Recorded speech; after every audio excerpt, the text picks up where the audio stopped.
क्या अलग-अलग जेलों के हिसाब से अलग-अलग होता है कैदियों का मेहनताना?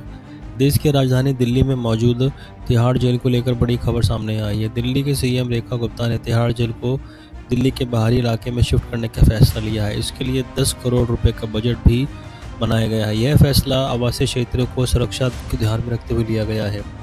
बता दें, जेल के कैदियों के लिए नए नियम आधारित किए गए हैं, जिनमें उन्हें जेल में रहकर काम करना होता है और इसके बदले कैदियों को मेहनताना दिया जाता है। जेल में कैदियों के खाते खोले जाते हैं और काम से होने वाली उनकी कमाई को इसमें जमा किया जाता है। हालांकि कैदियों को कुछ पैसे जेल की कैंटीन में भी खर्च के लिए दिए जाते हैं।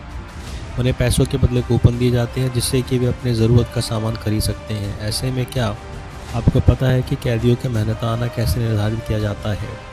क्या सभी जेलों में कैदियों को एक समान मेहनताना दिया जाता है या राज्य के हिसाब से इसमें अंतर होता है? आइए जानते हैं। जेल में जितने भी कैदी होते हैं उन्हें अलग अलग तरह के काम दिए जाते हैं। यह काम उनकी सज़ा का हिस्सा होता है। काम का निर्धारण कैदी की क्षमता या फिर स्वेच्छा से किया जाता है। कैदियों को काम के बदले वेतन का निर्धारण भी अलग अलग वर्गों के हिसाब से किया जाता है, जिसमें कुशल, अर्धकुशल और अकुशल कैदी शामिल किए जाते हैं, जिसकी दर समय समय पर बढ़ाई जाती है और कम की जा सकती है। क्या है अलग अलग मेहनताना?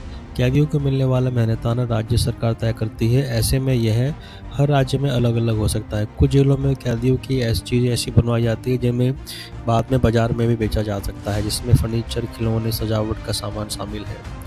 इससे कैदियों की अच्छी कमाई होती है। वहीं अन्य जेलों के कामों के लिए कैदियों को अलग मेहनताना मिलता है।